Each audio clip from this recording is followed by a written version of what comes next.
नमस्कार मंडळी, स्वागत आहे तुम्हा सर्वांचं पुन्हा एकदा महाराष्ट्रीयन इन युरोप या आपल्या लाडक्या यूट्यूब चॅनलच्या आम्हाला कळलेले सावरकर या सिरीजच्या दुसऱ्या भागामध्ये. हो, या आधीचा भाग ज्यांनी पाहिला नसेल त्यांनी आधी तो पाहावा, म्हणजे आज सांगणाऱ्या प्रसंगांची सांगड तुम्हाला घालता येईल. वळूया आजच्या भागाकडे. आपण याआधी पाहिलं की ब्रिटिशांना सुगावा लागला होता की भारतामध्ये येणारं शस्त्रास्त्र, बॉम्ब मॅन्युअल्स किंवा इतर काही दस्तावेज जे होते ते लंडनमधूनच येत आहेत आणि ते भारतापर्यंत पोहोचवण्याचं काम किंवा त्यामागे प्रमुख सूत्रधार दुसरे तिसरे कोणी नसून स्वातंत्र्यवीर विनायक दामोदर सावरकर आहेत हे त्यांना समजलं होतं. पण त्यांच्याकडे कुठला ठोस पुरावा नव्हता. त्यांना सावरकरांवर ॲक्शन घ्यायची होती, पण ते ह्या विचारात होते की आता नेमकं काय करायचं. म्हणून त्यांनी पहिला अटॅक असा केला की लंडनचं इंडिया हाऊस बंद करण्यात आलं. मग प्रश्न पडला सावरकरांना की आता त्यांनी राहायचं कुठे. म्हणून मग ते अभिनव भारत संघटनेचे काही त्यांचे सोबती होते ते फ्रान्सला राहायचे, तर फ्रान्सला गेले. आणि मग सावरकर जसे फ्रान्सला गेले त्यांच्याबद्दल उठवण्यात आलं की हे भगोडा आहे, हे फरार झाले, हे पळपुटे आहेत. पण ते तर एक बोनाफाईड स्टुडंट होते लंडन युनिव्हर्सिटीचे, मग ते कसे काय पळपुटे ठरवणार.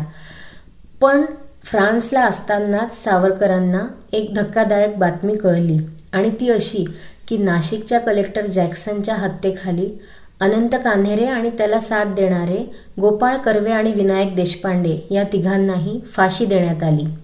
ही घटना ऐकून सावरकर पुरते हादरले आणि मग त्यांना सगळा कट लक्षात आला की आता कुठेतरी इंग्रज त्यांच्या अटकेची देखील आखणी करत आहेत. अभिनव भारतचे त्यांचे लंडनचे राहिलेले काम पण त्यांना पूर्ण करायचे होते आणि मी कोणी भगोडा नाही आहे हे पण त्यांना दाखवून द्यायचं होतं. म्हणून ते फ्रान्समधून लंडनला आले. ते लंडनला पोहोचलेच होते रेल्वेने त्यांच्या की लगेच त्यांना तिथे अटक करण्यात आली. आणि त्यांना अटक केली तोपर्यंत मग इंग्रजांचा पूर्ण प्लॅन रेडी झाला होता की आपण ह्यांना आता देशद्रोहाखाली अटक करूया. देशद्रोह जर ब्रिटनमध्ये त्यांच्यावर लावला असता तर तिथल्या शिक्षा थोड्याशा शिथिल होत्या. म्हणून मग ब्रिटिशांनी असं ठरवलं की ह्यांना आता भारतात घेऊन जाऊया आणि तिथे देशद्रोहाचा खटला यांच्यावर भरू, कारण भारतात या कायद्याअंतर्गत येणाऱ्या ज्या शिक्षा आहेत त्या खूप कठोर आहेत. कारण त्यांची कंडिशनच अशी आहे की नो ज्युरी नो अपील.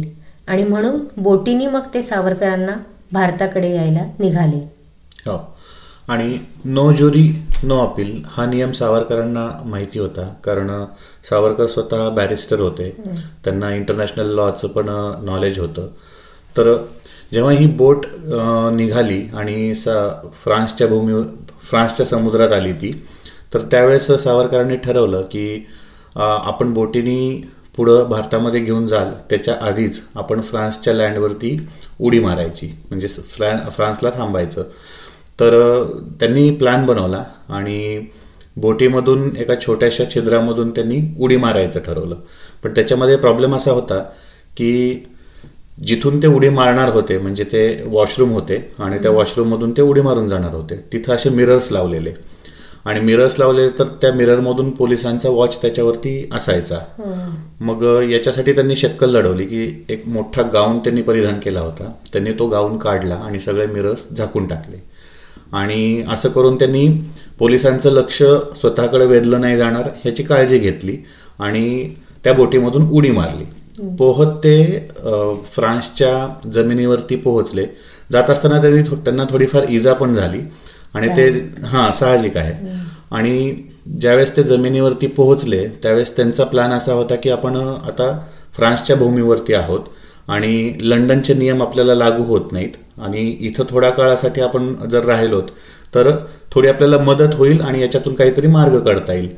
पण ते फ्रान्स अधिकाऱ्यांशी बोलायला गेले तर तिथं भाषेचा काही इश्यू झाला, कारण सावरकरांना फ्रेंच तितकी येत नव्हती. आणि त्याच्यामुळं मग अल्टिमेटली इंग्लंडच्या पोलिसांनी त्यांना पकडलं तिथं. तर ही हिस्टॉरिकल जम्प जी आहे ही खूप फेमस आहे. त्यावेळेस ती तिथल्या मीडियामध्ये वगैरे पण खूप पॉप्युलर झाली. आणि त्याचबरोबर फ्रान्स सरकारने या काळामध्ये एक खटला दाखल केला. तो नेदरलँडच्या कोर्टामध्ये तो खटला दाखल केला होता त्यांनी. आणि नंतर मग फायनली सावरकरांना भारतात घेऊन आलं. आले. हो, कारण फ्रान्स तो खटला हरला होता आणि मग ब्रिटिशांनी सावरकरांना, त्यांनी खरं त्या खटल्याचे निकाल यायच्या आधीच सावरकरांवरती मुंबईला ह्या ट्रायल सुरू झालेल्या होत्या आणि मग खूप सारे ब्रिटिशांनी कट रचून शेवटी 3 केसेस ज्या होत्या त्याच्या अंडर सावरकरांवर गुन्हा दाखल केला. पहिली म्हणजे नाशिक मर्डर केस, जी जॅक्सनची होती ती. नाशिक कॉन्स्पिरसी केस, जिथे सावरकरांनी 4 वर्षापूर्वी भाषणं दिले होते पुणे नाशिक या ठिकाणी प्रक्षोभक, त्याची त्यांच्यावर केस चालवण्यात आली. आणि तिसरी म्हणजे ॲबेटमेंट ऑफ मर्डर अँड सिडिशन, म्हणजे त्यांनी परदेशात राहून भारतातल्या लोकांना जॅक्सनचा मर्डर करण्यासाठी प्रवृत्त केलं आणि राजद्रोह केला. ह्या अशा त्यांच्यावर 3 केसेस त्यांनी दाखल केल्या आणि त्यांना 2 जन्मठेपेंची शिक्षा ठोठावण्यात आली. भारताच्या संपूर्ण इतिहासात 2 जन्मठेपांची शिक्षा मिळणारे केवळ एकमेव स्वातंत्र्यवीर विनायक दामोदर सावरकर आहेत. हो, आणि 2 जन्मठेप म्हणजे 2 जन्मठेपेची शिक्षा त्यांना झाली, पण त्यांनी हातामध्ये कुठलंच कधी शस्त्र घेतलेलं नव्हतं. मग नेमकं कोणत्या प्रकारचे आरोपी होते बाबा, म्हणजे सावरकर कशामुळे त्यांना एवढे आरोप त्यांच्यावरती ठेवण्यात आले? तर ते एक क्रांती घडवणारे क्रांतिकारक होते आणि कुठलाही घटना घडण्या, म्हणजे शस्त्र जरी हातामध्ये घेतलेले नसतील तरी कुठलीही क्रांती घडली त्याच्या मागचे ते मास्टर माइंड होते. आणि सावरकरांनी आपल्या कवितांमधून किंवा लेखांमधून वेगवेगळ्या यंगस्टर्सला इन्स्पायर केलं ब्रिटिशांच्या अपोजमध्ये लढण्यासाठी, आणि त्याचाच ब्रिटिश सरकारला सगळ्यात मोठा धोका होता आणि त्याच्यामुळं 2 काळ्या पाण्याची शिक्षा. हो, आणि ती शिक्षा देखील कशाची, तर अंदमानच्या सेल्युलर जेलमधली काळ्या पाण्याची शिक्षा. आपण मूव्हीजमध्ये वगैरे ही सेल्युलर जेल पाहिलेली आहे आणि त्यात आपल्याला जे दाखवतात ते बऱ्यापैकी प्रतिकात्मक रूप असते, ते एवढं विद्रूप नसते, पण ही काळ्या पाण्याची शिक्षा खूप भयावह होती. जेव्हा प्रत्यक्ष आपण अंदमानला जाऊ तेव्हा आपल्याला ह्याची खरंच जाणीव होईल. साधं काल कोठडी हा शब्द जरी ऐकला ना तरी आपल्याला भ्यायला होते. आणि ही काळ कोठडी खूप भयानक होती. सेल्युलर जेल त्याला का म्हणायचे, कारण तिथे असे छोटे छोटे सेल्स होते, म्हणजे बरॅक्स नव्हते. आणि त्याची योजना अशी केलेली होती की एका कैद्याला दुसरा कैदी दिसला पण नाही पाहिजे, त्यांनी एकमेकांशी बोललं पण नाही पाहिजे, म्हणजे मानसिक छळ त्यांना यांचा सगळ्यांचा करायचा होता. आणि दुसरं म्हणजे शारीरिक छळ, खूप भयानक शारीरिक कष्ट त्यांना तिथे करावं लागायचे. त्यांना घाणीचं तेल काढायला लावायचे, त्याच्यानंतर उलटं टांगायचे, काय काय करायचे, नारळाच्या काथ्या कुटायला लावायचे. आणि हे काही फक्त 1 आणि 2 दिवस नाही, अव्याहत. सकाळी 6 वाजता उठल्यापासून 10 वाजेपर्यंत करा, त्यानंतर परत दुपारी 12 वाजेला सुरू झाले हे सगळे कामं की 5 वाजेपर्यंत करा. आणि हे सगळं करता करता शारीरिक मानसिक हरेक प्रकारे त्यांनी तिथल्या कैद्यांचे छळ केले होते. आणि आपण आधीच म्हटलंय की सावरकर काही कुठली कोणाची हत्या करून किंवा डाकू टाकून, डकैती, चोरी हा कुठलाच प्रकार नव्हता. ते एक पॉलिटिकल प्रिझनर होते, पण तरीसुद्धा त्यांना इतर कैद्यांसारखीच त्या ठिकाणी वागणूक होती. आणि हे जे त्यांचे शारीरिक छळासोबत मानसिक छळ जो केला होता त्यात बरेच वेगवेगळे प्रसंग त्यांनी त्यांच्या माझी जन्मठेप या पुस्तकामध्ये मांडलेले आहेत. आणि ते आपल्याला जेव्हा आपण वाचू तेव्हा अक्षरशः अंगावर शहारा येतो, पण हे सगळं त्यांनी त्या ठिकाणी ते फेस केलेलं आहे. हो, म्हणजे जसं शारीरिक त्रास होते तसं मानसिक त्रासामध्ये बघायचं झालं तर त्यांना आठवड्यातून एकदाच पुस्तक मिळायचं वाचायला. म्हणजे सावरकरांना वाचनाची तर किती आवड होती, तर त्यांना पुस्तक आठवड्यातून एक वेळेस मिळायचं आणि ते पण सकाळी घेतलं की संध्याकाळी परत करावं लागायचं. त्यानंतर त्यांना म्हणजे पत्र जे पाठवायचे असतात तर वर्षातून फक्त एकच पत्र पाठवायची मुभा त्यांना होती. म्हणजे मानसिकरित्या माणूस खचला जातो अशा गोष्टींमुळं. आणि असं झालेलं असतानाच त्यांना एक निगेटिव्ह बातमी समजली की बाबा आपली BA ची डिग्री कॅन्सल झालेली आहे. आणि BA ची डिग्री कॅन्सल करण्याचं कारण असं की युनिव्हर्सिटीला हे कळालेली होती गोष्ट की आता सावरकर एका या राष्ट्रद्रोहाच्या आरोपामध्ये अंदमानमध्ये आहेत आणि त्याच्यामुळे त्यांची डिग्री ती कॅन्सल करून टाकली. हो, आणि मग ह्या सगळ्या छळाच्या प्रकारांमध्ये ना बरेच प्रकार होते. त्यांचे खाण्यापिण्याचे पण खूप जास्त हाल होते तिथे. त्यांना बिना मिठाची कांजी, म्हणजे सडलेलं तांदळाचंच एक धान्याचा म्हणजे एक होता तो, ते त्यांना द्यायचे. त्याच्यानंतर मलमूत्र विसर्जनाचा त्यांना दिवसातून एक ठराविक वेळ होता की तेवढा वेळच तुम्हाला टॉयलेट तिथले ऑपरेट करता येतील. त्यानंतर तुम्हाला जेव्हा केव्हा दिवसभरात टॉयलेट यूज करायचं असेल तुम्ही तुमच्या सेलमध्येच ते करा, म्हणजे मग त्या घाण वासासोबत तुम्ही जगा. तर सावरकरांनी माझी जन्मठेपमध्ये हे सुद्धा लिहिलं आहे की बरेचदा माझ्या मनात सुसायडल थॉट्स यायचे जेव्हा मी त्या तेलाच्या घाण्यावर फिरायचो. अर्ध अंतर मी कसाबसा जायचो, पण त्यानंतर जाताना मला ते अशक्य व्हायचं. ज्यावेळी तिथलं हे निकृष्ट दर्जाचं अन्न ते खायचे त्यावेळी त्यांना वाटायचं की आपण खरंच मरून जावं का. तर हे सुसायडल थॉट्स त्यांच्या मनात बरेचदा यायचे आणि प्रामाणिकपणे त्यांनी ते लिहिलं सुद्धा आहे की ह्या शिक्षेचा पहिले मला त्रासच झाला होता, पण ते त्यातनं बाहेर निघाले. जेव्हा आपण अंदमानच्या कैद्यांचा इतिहास पाहू तेव्हा त्यातल्या काही जणांना वेड लागलं, काही जणांनी जीव देण्याचा प्रयत्न केला. त्यांच्याच सोबत असलेले एक इंदुभूषण नावाचे क्रांतिकारी होते. त्यांनी तर त्यांच्या सेलमध्ये फाशी लावून आत्महत्या सुद्धा केली आहे. म्हणजे असे बरेच प्रसंग होते, पण सावरकर त्यातनं बाहेर निघाले आणि या सुसायडल थॉट्सवरून ओव्हरकम करून त्यांनी त्यांची पुढची जर्नी सगळी केली आहे. हो, म्हणजे जेव्हा सावरकरांना सुसाईड करायचा विचार यायचा तर ते म्हणजे पुनर्विचार करायचे की बाबा मी कशासाठी सुसाईड करू, म्हणजे मी इंग्रजांना मारेन आणि मगच मरेन. म्हणजे त्यांचे थॉट खूप जबरदस्त होते या गोष्टीमध्ये.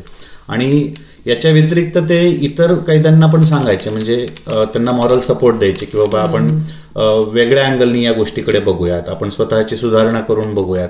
ते वेगवेगळ्या शूर लोकांच्या कहाण्या सांगायचे, इतिहास सांगायचे, काही कविता त्यांना म्हणून दाखवायचे, कारण सावरकर कवी देखील होते. म्हणजे असं मोटिवेट करायचे. आणि त्यावेळेचा एक प्रसंग असा होता की एकदा जेलर त्यांना म्हणाला की बाबा अशा परिस्थितीमध्ये तुम्हाला 50 वर्ष काढायला लागतील, असं सावरकरांना तो म्हणाला. तर सावरकर एकदम हसून म्हणाले की बाबा 50 वर्ष म्हणजे 50 वर्ष ब्रिटिश सरकार राहील का, त्याच्या आधीच ब्रिटिश सरकार संपुष्टात येईल. म्हणजे कॉन्फिडन्स केवढा जबरदस्त होता या माणसाचा. आणि खरंच म्हणजे 50 वर्षाच्या आतच ब्रिटिश एम्पायर संपून गेलं. हो, ही जी नाशिक मर्डर केस होती ह्याच्यामध्येच बाबाराव सावरकर आणि तात्याराव सावरकर हे दोघंही अंदमानमध्ये होते. आणि तात्याराव सावरकरांना तर त्यांनी इतका विचित्र कोठडी दिलेली होती की ज्या कोठडीच्या खिडकीतनं फक्त एकच प्रसंग दिसायचा, आणि तो म्हणजे ज्याही कैद्यांना फाशी दिली जात आहे ते तिथून दिसायचं फक्त. तर एका जेलरने हेतुपुरस्सर त्यांना एकदा विचारलं की काय रे, इतक्या जवळून तू पाहतो आहेस मृत्यू, तुला कसं वाटत आहे. त्यावर तात्यारावांनी एक स्मितहास्य केलं आणि त्याला म्हटले, हा जो मृत्यूचा नजारा तू मला दाखवत आहे ना, हा माझ्या दृष्टिक्षेपापासून खूप दूर आहे. मी मृत्यूला घाबरत नाही, मी खूप जवळून मृत्यू पाहिलेला आहे.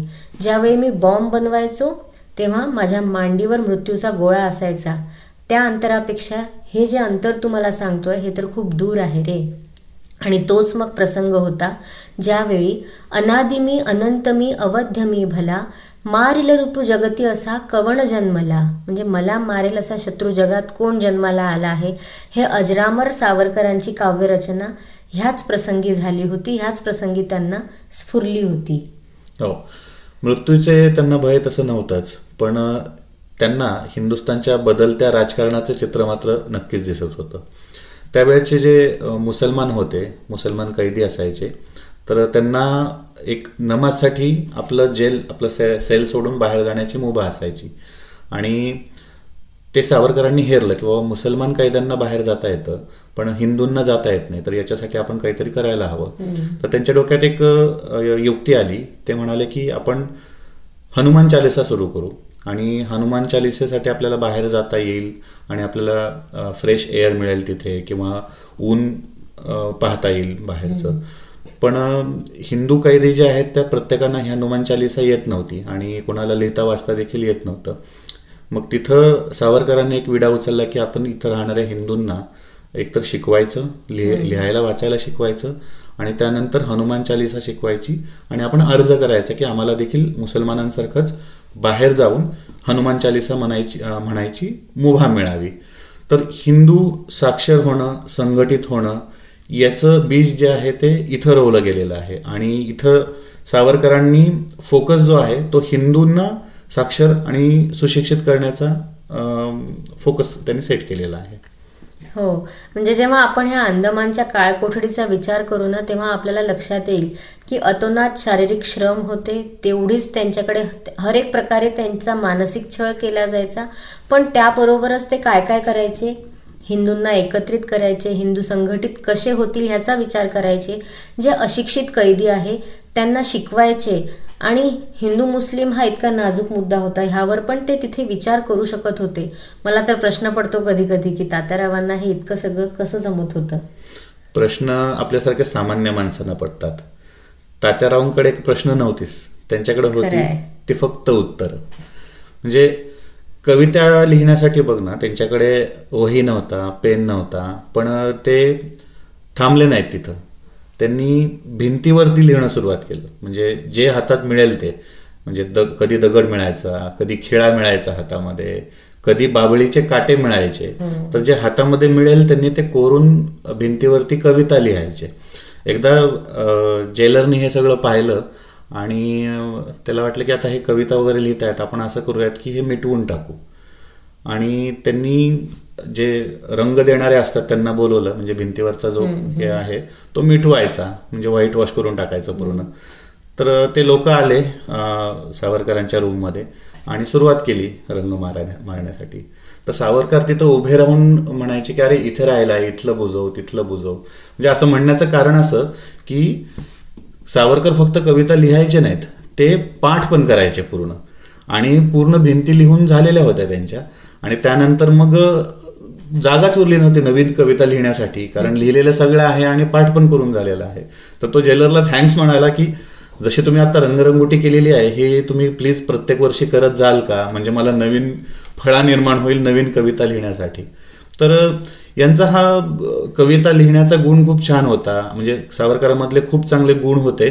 पण टीकाकार जे आहेत ना, तर त्या टीकाकारांना फक्त एकच गुण त्यांचा दिसतो की त्यांनी मर्सी पिटिशन लिहिली. हो, मर्सी पिटिशन हा तर सावरकरांच्या आयुष्यातला सगळ्यात मोठा कॉन्ट्राव्हर्शियल पार्ट होता. म्हणजे हा वादाचा मुद्दा आहे, प्रत्येकाचं मत ह्याच्यावरती असते, पण ते एक बॅरिस्टर होते शेवटी आणि एका पॉलिटिकल प्रिझनरचे काय राईट्स आहेत हे त्यांना माहिती होते. आणि त्या सगळ्या कक्षेमध्येच त्यांनी ते मर्सी पिटिशन मागितलं होतं. आणि त्यात ते काही फक्त स्वतःसाठीच मागत होते असं पण नाहीये. आणि त्यांनी स्वतःसाठी पण काही गोष्टी मागितल्या होत्या, पण तेव्हाही त्यांनी स्पष्ट त्यात लिहिलं होतं की मी एक पॉलिटिकल प्रिझनर आहे आणि तुम्ही इतर पॉलिटिकल प्रिझनरला जशी ट्रीटमेंट देता तीच मला द्या. म्हणजे वर्षातनं एकदा जर तुम्ही त्यांना पत्र पाठवू देता, तर सावरकरांना 5 वर्ष पत्र पाठवू दिलं नव्हतं घरच्यांना, मग ते का मर्सी पिटिशन मागणार नाही, हा त्यांचा हक्क होता शेवटी. आणि मग एक पॉइंट असा आला की त्यांना लक्षात आलं की ब्रिटिशांना ह्यांना इथून सोडायचं नाहीये. तेव्हा त्यांनी एका पिटिशनमध्ये ही सुद्धा रिक्वेस्ट केलेली आहे की ठीक आहे, तुम्हाला मला नाही सोडायचं, तुम्ही मला सोडू नका, पण माझ्या व्यतिरिक्त इतर जे पॉलिटिकल प्रिझनर तुम्ही इथे अडकवून ठेवले आहेत त्यांना तरी इथनं बाहेर काढा, कारण स्वातंत्र्याची चळवळ त्यांनाही सुरू ठेवायची होती. ते सगळे जर इकडे अडकून पडले असते तर तिकडे स्वातंत्र्याचं काय, हा मोठा प्रश्न त्यांना कायम भेडसावायचा. आणि म्हणून त्यांनी मर्सी पिटिशन मागितलं होतं. तर जेलमधला जो त्यांचा प्रवास आहे, तर त्यांचा जो फोकस होता तो स्वातंत्र्यावरती तर होताच, पण त्या व्यतिरिक्त त्यांनी हिंदूंचं एकत्रीकरण आणि हिंदूची साक्षरता याच्यावरती पण फोकस करणं सुरुवात केलं. त्याचं कारण असं आहे की जेलमध्ये जे मुसलमान होते ते त्यांनी कन्व्हर्जन मुवमेंट सुरू केली हिंदूंची, ज्याच्यामध्ये ते हिंदूंना मिठाई द्यायचे किंवा तंबाखू द्यायचे कुणाकुणाला, असे वेगवेगळे आमिष दाखवायचे, किंवा कुणाला कामामध्ये सूट पण द्यायचे, कारण ते पठाण जे होते तेच वॉचर्स होते, तर त्यांना कामामधून सूट द्यायचे आणि कन्वर्ट करायचे हिंदूंना. तर हे सावरकरांनी सगळं पाहिलं आणि त्यांचा फोकस जो होता तो जास्तीत जास्त हिंदूंची जागृती आणि हिंदूंची साक्षरता याच्यावरती त्यांचा फोकस शिफ्ट झाला. हो, म्हणजे आधीचे जे आपण पाहिले रिव्होल्युशनरी फेज मधले सावरकर की त्यांना क्रांती जास्त घडवून आणायची होती, पण अंदमानमध्ये आल्यानंतर त्यांची ही दृष्टी बदलली आणि तिथे त्यांना जाणवलं की ब्रिटिश तर आपले शत्रू आहेतच, पण हिंदूंमध्ये जी एकजूट नाहीये ती पण आपले एक प्रकारे शत्रूच आहे. आणि मग हा जो धर्मांतरणाचा प्रश्न होता, तिथे काय केलं जायचं, धर्मांतर केलं जायचं आणि त्या कैद्याचं नाव सुद्धा मुस्लिम ठेवलं जायचं. ह्याची सावरकरांना खूप चीड आली आणि त्यांनी तिथल्या जेल सुप्रिटेंडंटला एक दिवस म्हटलं की हे काय तुमचं नियंत्रण आहे, तुमचं इथे काहीच लक्ष नाही, तुम्ही इथे असताना सुद्धा हे असे प्रकार जेलमध्ये घडत आहेत. तेव्हा त्या जेल सुप्रिटेंडंटनी एकदम नॉर्मल रिॲक्शन दिली की ठीक आहे, मग तुम्ही रिकन्वर्ट करा त्या लोकांना, पण तेव्हा हिंदुइझममध्ये रिकन्व्हर्जनची अशी कुठली प्रोसेस नव्हती. त्यामुळे सावरकरांना प्रश्न पडला की हे काय करायचं आता. पण मग कालांतराने त्यांना स्वामी दयानंद सरस्वतींचा जो आर्य समाज होता, त्यात ज्या लोकांचे जबरदस्ती हिंदू सोडून इतर धर्मांतरण केलं होतं, त्यांच्यासाठी त्यांनी शुद्धी चळवळ चालवली होती. आणि त्यामध्ये मग ते अशा लोकांना परत हिंदू धर्मामध्ये घेत होते. तर मग ही शुद्धी चळवळ सावरकरांनी अंदमानच्या जेलमध्ये सुरू केली. आणि माझी जन्मठेपमध्ये त्यांनी ही घटना आवर्जून नमूद केली आहे. आणि त्यांनी सांगितलंय की अंदमान तुरुंगवासातल्या पूर्ण दिवसांमध्ये मी शुद्धी चळवळ चालवू शकलो, हा माझ्यासाठी खरा अभिमानाचा क्षण होता. या शुद्धी चळवळ जी होती त्याच्यामध्ये सावरकरांनी हिंदूंच्या जाती आणि पोटजाती ह्या दोघांवरती पण भाष्य केलेलं आहे की त्याच्यावरती विभाजन कसं होत आहे. म्हणजे हिंदू डिवाइड होत चाललेला आहे. आपण फक्त हिंदू म्हणून एकत्रित न येता आपल्या जाती आणि पोटजाती ह्याच्यामध्ये आपण डिवाइड होत आहेत असं सावरकरांना वाटत होतं. आणि जातपात विसरून आपण एकत्रित यावं याच्यासाठी ते खूप प्रयत्न करायचे. जसं की ते एकत्रित सगळ्यांना जेवायला एकत्रित बसायला लावायचे. म्हणजे कुठल्या जातीचा असेल, कुठल्या पंथाचा असेल, त्याच्यापेक्षा सगळे हिंदू आहेत असं म्हणून सगळे म्हणून एकत्र जेवण करायचे. आणि एकोपा निर्माण व्हावा याच्यासाठी प्रयत्न करायचं कारण म्हणजे कन्व्हर्जन होऊ नये, त्याच्यासाठी ते प्रयत्न करायचे. हो. आणि मग हळूहळू असं झालं कालांतराने की अंदमानच्या जेलमधल्या गोष्टी बाहेर जायला लागल्या. आणि मग भारतात म्हणजे मेनलँड आपली तिकडे वातावरण झालं की इकडे खूप वाईट ट्रीटमेंट हे देत आहे. आणि म्हणून मग कुठेतरी ब्रिटिशांची जी ट्रीटमेंट होती थोडी थोडी सुधारायला लागली. तिथे एक रिफॉर्म आला तिथल्या जेलमध्ये. आणि मग हळूहळू थोडी त्यांना सूट भेटली सगळ्याच कैद्यांना. त्यांना लायब्ररी फॅसिलिटी अवेलेबल करून दिली, परत बुक्स दिले, पेन्सिल दिल्या, तुम्हाला काही लिहायचं असेल तर तुम्ही हे करा.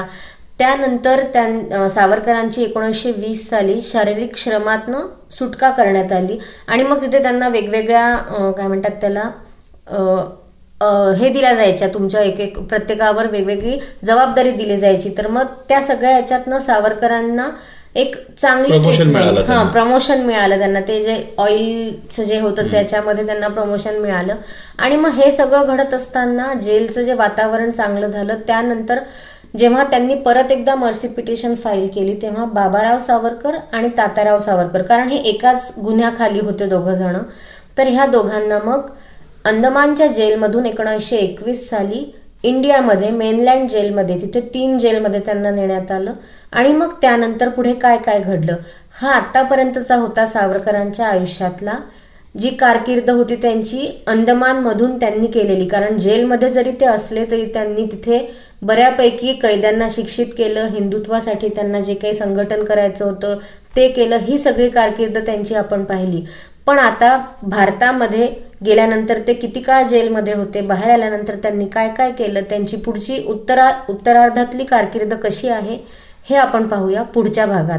आजचा भाग तुम्हाला कसा वाटला आम्हाला जरूर सांगा.